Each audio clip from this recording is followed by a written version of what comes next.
शाळेतल्या शिक्षकांनी मोर्चा काढलेला आहे. शिक्षकांचे अनेक प्रश्न प्रलंबित आहेत काही दिवसांमध्ये. आज विना अनुदानित शिक्षकांचा आंदोलन चालू आहे.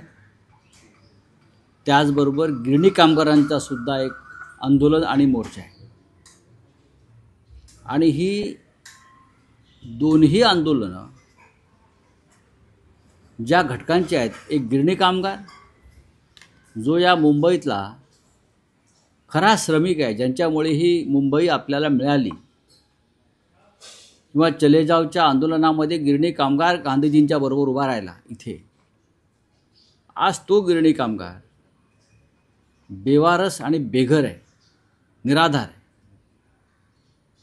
आज गिरणी कामगारांचा मोर्चा निघेल आणि त्या आंदोलनामध्ये शिवसेना पक्षप्रमुख उद्धव ठाकरे हे उपस्थित राहणार आहेत. कारण गिरणी कामगार हा महाराष्ट्रासाठी, मुंबईसाठी अत्यंत संवेदनशील विषय. इतक्या वर्षानंतरसुद्धा 50 वर्ष होत आली तरीही गिरणी कामगारांचं जे आंदोलन सुरू झालं होतं, संप आणि आंदोलन, ते आजही संपलेलं नाही. सरकारं आली आणि सरकारे गेली. गिरणी कामगारांना घरं देण्याच्या नावाखाली त्यांना कुठे टाकतायत? वांगणी. वांगणी कुठे आहे माहिती आहे ते विचारा आमच्या मुख्यमंत्र्यांना आणि उपमुख्यमंत्र्यांना. माननीय उद्धव ठाकरे यांनी जे एक प्रस्ताव दिला आहे, या गिरणी कामगारांना धारावी पुनर्वसन प्रकल्पाच्या संदर्भात ज्या जागा तुम्ही अडाणीला दिलेल्या आहात, त्याच्यामध्ये गिरणी कामगारांनासुद्धा जागा मिळाव्या, ही आमची मागणी आहे. मुंबईतल्या शिल्लक गिरणी कामगारांना किंवा त्यांच्या कुटुंबियांना मुंबईतच आपण प्रस्थापित केलं पाहिजे. विस्थापित नाही करायचं, प्रस्थापित केलं पाहिजे. तसं नसेल तरी मुंबईतले सगळे मोठे मोठे भूखंड आपण अडाणीला का देतो आहे? धारावी संदर्भात त्यांना आपण TDR दिलेला आहे. धारावीचा इतका मोठा भूखंड दिलेला आहे. याशिवाय मदर डेअरीपासून दैसर मुलुंडचे टोल नाके, डंबी ग्राउंड, मिठागृह असे अनेक भूखंड त्यांना दिल्यावर हे कोणत्या धनदांडग्यांसाठी आहेत? मुंबईचा गिरणी कामगार हा इकडला भूमिपुत्र आहे, मराठी माणूस आहे. आमची मागणी कायम राहील की ह्यांना मुंबईच्या बाहेर न टाकता यांना धारावी पुनर्वसन प्रकल्पात सामावून घेतलं पाहिजे, मुंबईतच किंवा मुंबई उपनगरामध्ये. आणि यासाठी जर हा मोर्चा असेल तर हा मराठी माणसांचा आवाज आहे. शिवसेना पक्षप्रमुख उद्धव ठाकरे या मोर्चाला शेवटी उपस्थित राहतील. जी सभा होणार आहे तिकडे ते मार्गदर्शन करतील. शिक्षकांचा प्रश्न तर आहेच. हे सरकार नक्की कोणते प्रश्न सोडवत आहे? गिरणी कामगारांचा प्रश्न सुटलेला नाही, सुटत नाही. शिक्षकांचे प्रश्न सुटत नाहीत. प्रत्येकाला आश्वासनं आणि तोंडाला पानं पुसली जात आहेत. मग सरकारने गेल्या काही काळामध्ये नक्की कोणते प्रश्न सोडवले? ठेकेदारांचे, आमदारांचे 50-50 कोटीचे. हिंदी सक्ती केली, मराठी माणसाचे प्रश्न तुम्ही वाढवलेत, चिंता वाढवलीत. मग सरकार करतंय काय? हा एक गंभीर प्रश्न या राज्यापुढे उपस्थित झालेला आहे. गिरणी कामगार आणि शिक्षकांच्या आंदोलनाला माननीय शिवसेना प्रमुख उद्धव ठाकरे यांनी पाठिंबा दिलेला आहे, सक्रिय पाठिंबा दिलेला आहे. आजच्या मोर्चामध्ये आमचे सचिन अहिर असतील, इतर सगळे शिवसेनेचे प्रमुख त्यात सक्रिय सहभागी या मोर्चाच्या आयोजनामध्ये. आणि म्हणूनच सन्माननीय पक्षप्रमुख उद्धव ठाकरे आजच्या मोर्चाला गिरणी कामगारांचे उपस्थित राहणार आहे. सर, आमदार संजय गायकवाड यांचा व्हिडिओ समोर आला. त्यांनी कॅन्टीनमध्ये आमदार मिलचं कॅन्टीन आहे तिथे जाऊन मारहाण केली आहे. मात्र मारहाणीनंतर त्यांनी एक स्पष्टीकरण दिलं की डाळ खराब होती, त्यामुळे हा प्रकार जो घडलेला आहे. जर डाळ खराब असेल त्याला जबाबदार कोण आहे? तुमचं सरकारच आहे ना. ही डाळ, याच्यापेक्षा वाईट डाळ महाराष्ट्रामध्ये आदिवासी पाड्यांवर गोरगरिबांच्या घरामध्ये मिळते. मोदी जे काय फुकट धान्य वाटतायत सगळ्यांना, त्या धान्याची क्वालिटी आपण बघा.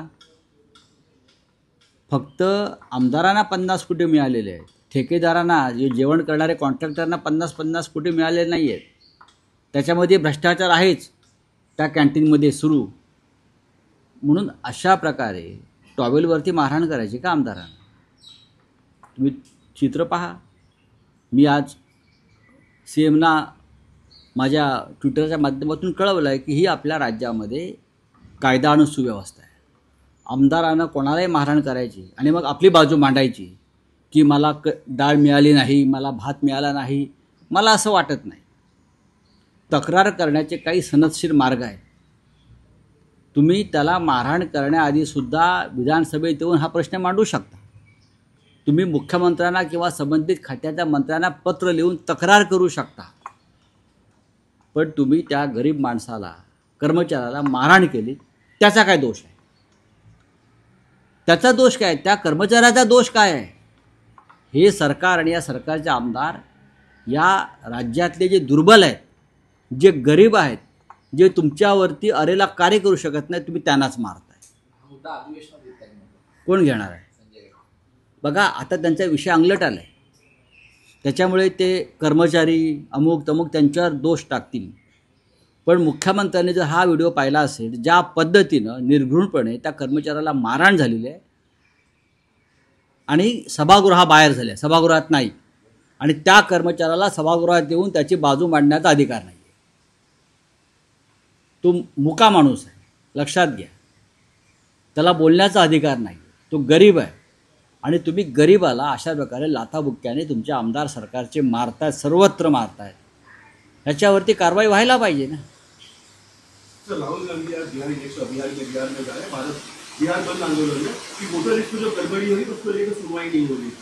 डेफिनेटली वोटर लिस्ट की गड़बड़ी के बारे में राहुल गांधी बार बार आवाज़ उठा रहे हैं. बिहार में जो चल रहा है, वोटर लिस्ट में नाम आने के लिए जिस प्रकार के बहुत ही खतरनाक नियम डाल दिए हैं चुनाव आयोग ने, उसका मतलब क्या है? और राष्ट्रीय स्वयंसेवक संघ के 1 लाख से ज़्यादा स्वयंसेवक वहाँ जाकर वोटर लिस्ट में नाम बढ़ाने के लिए काम करने वाले हैं. उसका मतलब क्या है? आप बिहार में भी महाराष्ट्र की तरह चुनाव हाईजैक करना चाहते हैं, वोटर लिस्ट में गड़बड़ी करना चाहते हैं, और जो असली वोटर्स है उसको वोटिंग से दूर रखना चाहते हैं, और वोटर लिस्ट में बाहर के राज्यों के लोग डालकर आप ये चुनाव लड़ना चाहते हैं. तो महाराष्ट्र में इसी तरीके से देखा गया था उस टाइम पे सर. यही हो गया ना. 60 लाख नए वोटर्स अचानक 5 बजे के बाद कहाँ से आए? उसका जवाब चुनाव आयोग अब तक नहीं दे सकता है. राहुल गांधी ने ये सवाल पूछा है, हमने सवाल पूछा है. ना सुनवाई चुनाव आयोग करता है, ना सुप्रीम कोर्ट कर रहा है. उसका मतलब क्या है? चलिए, तो उद्धव ठाकरे आज आजाद मैदान जा रहे हैं. क्या देखिए, मिल वर्कर्स का एक आंदोलन चल रहा है जिसे हम गिरनी कामगार कहते हैं. और ये आंदोलन इसलिए है कि उनका संघर्ष लगभग 50 साल से चल रहा है. 50 साल से उनके घर चले गए, उनकी नौकरी चली गई, उनका रोजगार चला गया. लेकिन ये जो श्रमिक वर्ग है वो आज भी संघर्ष कर रहा है. यही लोग थे जब मुंबई में महात्मा गांधी ने चले जाओ का नारा दिया था, तो यही गिरनी कामगार, गिरनी कर्मचारी, वर्कर्स गांधी जी के साथ, ब्रिटिश के साथ लड़ रहे थे. यही लोग थे मुंबई के लिए हमारे साथ लड़ते हैं. यही लोग हमेशा किसी भी आंदोलन में सड़क पर आते हैं. लेकिन आज वो लोग सड़क पर है, उनकी आवाज़ कोई सुनता नहीं है, उनके घरदार नहीं है, और उनको सरकार मुंबई से बाहर एक कोने में डाल रही है, किसी गांव में. ये मुंबई तो उनकी है भाई, गिरनी कामगारों की. उनको घर मुंबई में मिलना चाहिए. ये हमारी मांग उद्धव ठाकरे जी की है. ये धारावी का जो विकास का बात करते हैं ना, आधी मुंबई अपने अडाने को दी है, तो क्या आप 15,000 जो हमारे मिल वर्कर है उनको घर नहीं दे सकते? उसमें दे दो ना. ये हमारी मांग रहेगी, हम आंदोलन करेंगे उसके लिए.